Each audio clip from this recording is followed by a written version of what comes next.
नुसतं मंदिराने दाखवून पोट नाही भरणार आहे. गरिबांना असं काही सुटत नाहीये. हॉस्पिटलमध्ये पण सूट नाहीत. बीएमसी हॉस्पिटल जाऊन बघा, केम हॉस्पिटल वगैरे सगळ्याची वाट लागली, बेड नाहीत, पेशंट खाली झोपतायत. शिक्षणाची पहिली सुधारणा झाली पाहिजे.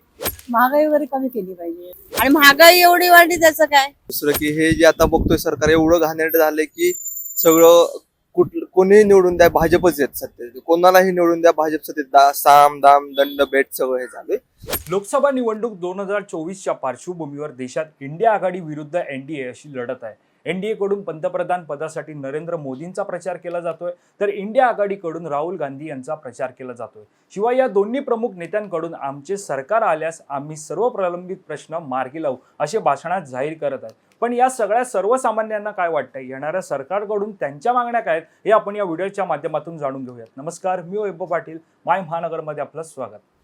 सरकार एनडीएचं स्थापन हो, इंडिया आघाडीचं स्थापन हो, तुमची सर्वप्रथम कोणतेही सरकार स्थापन झाल्याच्या नंतर पहिली मागणी काय? माझी मागणी काय माहिती की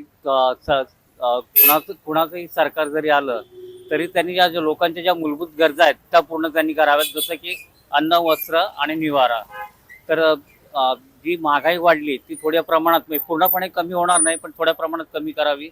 तसेच मुलांचं जे शिक्षणाचं सध्या जी फीज वगैरे जी एकदम वाढलेली आहे तर ती सर्वसामान्य माणसाला परवडत नाही. तर मुलांची शैक्षणिक जे हे आहेत ते थोडं कमी करायला पाहिजे. शक्यतो मोफत नको, पण जो फीचा जो आता जी आकारली जाते त्याच्यापेक्षा थोडी कमी करावी. आता जे मागे इंडियामध्ये याचं सरकार होतं, उद्धव ठाकरेंचं सरकार होतं, म्हणजे मागील 5 वर्षापूर्वी जेव्हा भाजप आणि तेव्हा त्यांनी उद्धव साहेबांनी एक हे ठेवलेलं की मंत्रालयात तांदूळ, गहू वगैरे ते आहेत त्याच रेटने त्यांनी 5 वर्ष ठेवलेले काही, त्यामध्ये काहीच बदल केला नव्हता. पण आता याच्यामध्ये अन्न हे फ्री पण देत आहेत, पण कुठल्या निष्कृष्ट दर्जाचे देतात तुम्हाला माहिती आहे, सगळे बघतायत, लोक फ्रीमध्ये घेत आहेत, पण त्याची एकदम घाण हे बेकार आहे. ते पहिले चांगले केले पाहिजे त्यांनी. प्लस रेशनिंगवर सगळंच मिळत नाहीये, काय ना गहू तांदूळ मिळतात, काय ना गहूच मिळतात, काय तांदूळ मिळतात, हा प्रकार आहे. म्हणजे गरिबांना असं काही सुटत नाहीये. हॉस्पिटलमध्ये पण सूट नाहीत.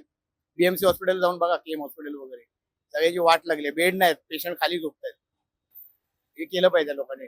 बीएमसीची महानगरपालिकेने मोठी मोठी हॉस्पिटल बांधली पाहिजे. तिथल्या केमवरच कितीतरी एकट्या हॉस्पिटलवर जोड पडतोय, पुढे जे तसं प्रत्येक ह्याच्यामध्ये एक हॉस्पिटल तरी बांधलं पाहिजे, असं काहीतरी केलं पाहिजे. सामान्याचे सगळे लहान मोठे प्रश्न ते अभ्यास वगैरे सगळे ते शिक्षणाची पहिली सुधारणा झाली पाहिजे. ते घोषणा करून काय उपयोग नाही, हे बंद ते बंद, जसं याचा सत्कार चाललाय तसं बरोबर नाही ना. सरकारकडे काय मागणी? आम्ही हेच मागणार, सामान्यता आली पाहिजे. चुकीचं आहे ना. शरद पवार हे नेते मोठे आहेत आणि त्यांच्या घरी जायचे ते मोदी एकेकाळी. शरद पवारचा एक्सपिरियन्स किती, अनुभव घ्या जरा. आणि कृषी मंत्री, संरक्षण मंत्री होते, कोणी कोणाला विचारावं यादी माहित पाहिजे. शरद पवारचा सल्ला मोदीने घेतला पाहिजे. आज शरद पवारनी नाही, भले ते वयस्कर झाले आहेत, पण मोदीला एक्सपिरियन्स घ्यायचा आहे. नुसतं राम मंदिर पोट नाही भरणार आहे. 7-8 करोड बेकारी वाढली आहे, तो विचार केला पाहिजे. आपण पण मराठा हिंदू आहोत, बेकारीचं काय? आज लोकांना 2 टाइम खायला नाहीये. नुसतं मंदिराने दाखवून पोट नाही भरणार आहे. आज बेकारी काय घालवली? लोकसंख्या 140 कोटी आहे, काय केलंय? दुसऱ्या जातीवर पोट नाही भरत. 7 ते 8 कोटी लोकसंख्येला नोकरी कुठे आहे? आज 15,000 पगार नाहीये. महागाईचा थर खाली नाही आलाय, रूमच्या किमती खाली नाही आल्या. उद्या जाऊन लोक जॉब नाही करणार आणि लग्न पण होणार नाही, तसं काय? आणि सगळा फटका हिंदूंना बसलाय, मुसलमान बसला नाही, आपल्या लोकांना बसलाय. महागाई वगैरे कमी केली पाहिजे. सिलेंडर वगैरे जरा कमी होईल, किंवा आता हे महानगर गॅस सुद्धा ना एक्सेस बिल वगैरे येतात, त्यासाठी मी खूप वेळा फेऱ्या करते तिकडे. पण मीटर वगैरे चेंज करा, म्हणजे लक्ष देत नाही. छोट्या छोट्या गोष्टी म्हणजे मॅटर करायला पाहिजे. सगळं मूलभूत गरजा म्हणजे मेन लोक जे यंग आहेत सगळे, त्यांना नोकऱ्या नाहीये. शिकलेले किती आहेत, त्यांना मेन नोकऱ्या पाहिजे.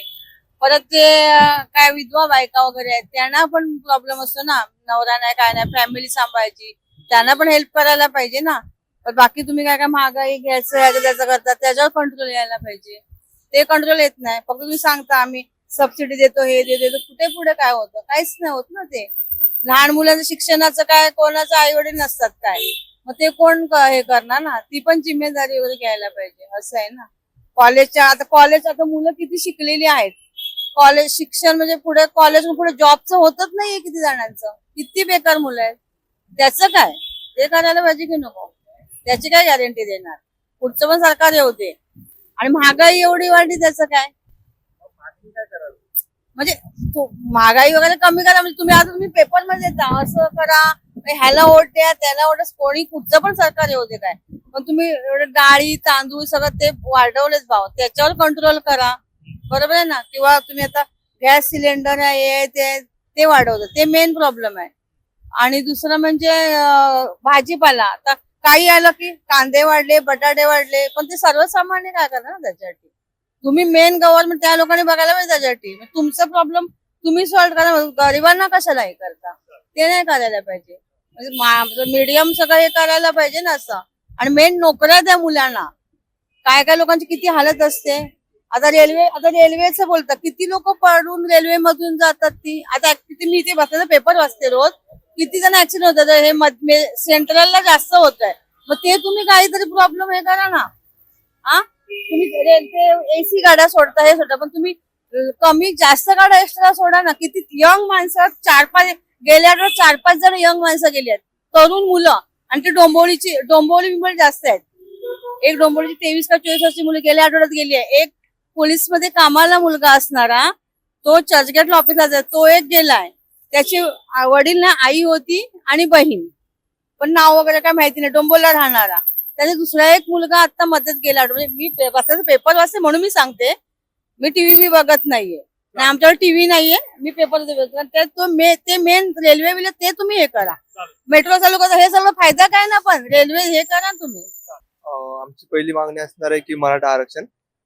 कारण की मी प्रॉपर सोलापूर साईडचा आहे आणि आमच्याकडे पाण्याची कमतरता आहे, त्यामुळे पाण्यासाठी नियोजन केलं पाहिजे. आणि दुसरं की हे जे आता बघतोय सरकार एवढं घाणेरडं झालंय की सगळं कोणीही निवडून द्या भाजपच येत सत्तेत, कोणालाही निवडून द्या भाजप सत्तेत, साम दाम दंड भेट सगळं हे चालू आहे. असं जर चालू राहील तर पुढच्या वेळेस इलेक्शनच होणार.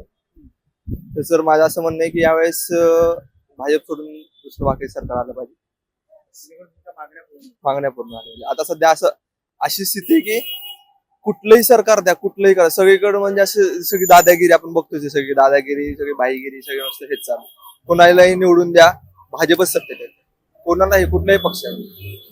ते कुठलाही, जसं की अजितदादा 70,000चा घोटाळा असेल, की आतापर्यंत घोटाळा तेच म्हणत होते.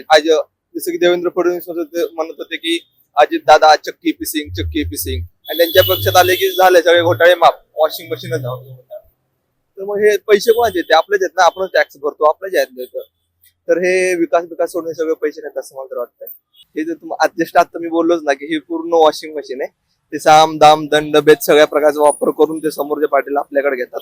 मग ते कुठलीही असं कशी असं, जसं की आता बाळासाहेबांनी एक वेगळं, म्हणजे उद्धव साहेबांनी एक वेगळं हे केलंय, ठीक आहे, तसं त्यांना पण ऑफर देण्याचा प्रयत्न करणार. कुठल्याही पक्षाला जर हे केलं ना, तेच चालू आहे त्यांचं की भाजप सत्तेत येणार. मग त्याच्याविषयी साम दाम दंड भेद ते काहीही करणार सत्तेत येणार. असं झालं तर पुढच्या वेळेस 2019च्या वेळेस 2029च्या वेळेस इलेक्शन मध्ये 28ला येईल, आय थिंक 2028च्या वेळेस इलेक्शन होणारच नाही. डायरेक्ट जसं की किम जोंगचं कसं त्या ह्याच्यामध्ये चालू आहे त्याप्रमाणे आपल्या इकडे पण होईल. काय मागण्या देतील ते आपलंच काय, जे आता होईल ते पुढचं आता सरकार बघतच, तेच आपलं आहे आता, बाकी काय नाही आता आपलं. आता नाही, वाली तर येणारच ना, वाली तर येणार, वालीशिवाय तर होणार काय, वाली तर पहिलाच होणार.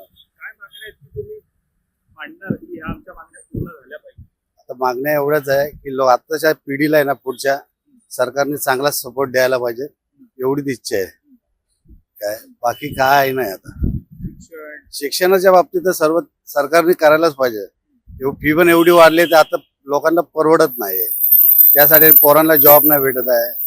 काय सर्व म्हणजे पोरींना जॉब भेटत आहे, पोरांना काहीच नाही भेटत आहे. पोरं 15वी शिकलेले घरीच आहे. काय त्याचा पुढं काय आयुष्य काय. सुविधा तर द्यायलाच पाहिजे थोडीफार, कारण एवढ्या गाड्या झाल्यात ना, या भरपूर प्रमाणाच्या बाहेर गाड्या झाल्यात की चालायला याला रस्ता नाहीये. काय याच्यावर सरकारने थोडं लक्ष द्यावं. महंगाई बढ़ा है तो कैसे आदमी खाएगा जिएगा, है रोजगार भी नहीं किसका है, बोलो क्या कोई करेगा। भाव तो घटना चाहिए, सरकार आगे क्या करेगा कोई। क्या बच रहा है महंगाई में, क्या बचेगा, 100-200 भी नहीं बच रहा है, जल्दी बिकेगा तभी तो। महंगाई तो कोई आदमी लेता है इतना सस्ता तो सबको लगता है कि नहीं, यही बात है। एकंदरीत आता 4 तारखेला नवीन सरकार स्थापन होणार आहे. मग ते राहुल गांधींचं असं असेल कोणाचं असू किंवा दे. पंतप्रधान नरेंद्र मोदींचं पुन्हा एकदा येणार असेल. हा. आपल्या सर्वसामान्य म्हणून काय मागण्या त्यांनी काय पूर्ण केलं पाहिजे? हे आता ही महागाई कमी झाली पाहिजे. आता घराची भाडी पण केवढी वाढली आहेत. सर्वसामान्य माणसाला काही काना नोकऱ्या नाहीयेत, आहेत त्यात थोड्या पुंजीच्या पगाराच्या आहेत, त्याच्यात त्यांचा खर्च भागत नाही. मुलांची फिया वाढल्या शाळेच्या, मग ते त्याच्यातून त्यांना जरा कमी झालं तर बरं होईल. औषध पाणी, हे डायबिटीजची औषधं किती महागडी आहेत, ती काही काना परवडत नाही. स्वयंपाकघरातून gas gas cylinder, light bill, परत हे आपलं मेंटेनन्स, हे जे काय आहे हे थोडंफार कमी झालं तर बरं होईल. म्हणजे तेवढं जर पगारात त्यांचं भागलं पाहिजे, आहे की नाही. एक नवरा बायको, मुलं असतील, एक आई असेल, तर सगळ्यांना काय पेन्शन नाहीये. मतदान वाया जाऊ नये म्हणून तुमची सरकार दरबारी काय मागणी? वाया जाऊन म्हणजे आता आपण कोणाला मत देतो तर त्याला असं वाटतं की हा सरकार निवडून आलं तर आपलं काहीतरी भलं होईल असं वाटतं.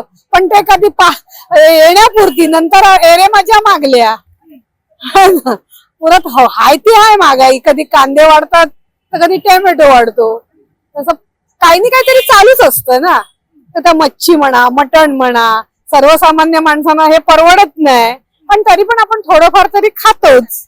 तर लोकसभा निवडणूक 2024 मध्ये निवडून येणाऱ्या सरकारने महागाई कमी करावी, वाढत्या बेरोजगारीला आळा घालावा, शालेय विद्यार्थ्यांची फी कमी करावी आणि पायाभूत सुविधा वाढवाव्यात अशी मागणी सर्वसामान्यांनी केली आहे. तर तुमच्या येणाऱ्या सरकारकडून काय अपेक्षा आहेत हे सुद्धा आम्हाला कमेंट करून नक्की कळवा. आणि अशाच प्रकारच्या राजकीय व्हिडिओ पाहण्यासाठी तुम्ही mymahanagar.com लॉग इन करा. आमचं Facebook page, Instagram page, Twitter page like करा. माय महानगर लाईव्ह या यूट्यूब चॅनलला सबस्क्राईब करा.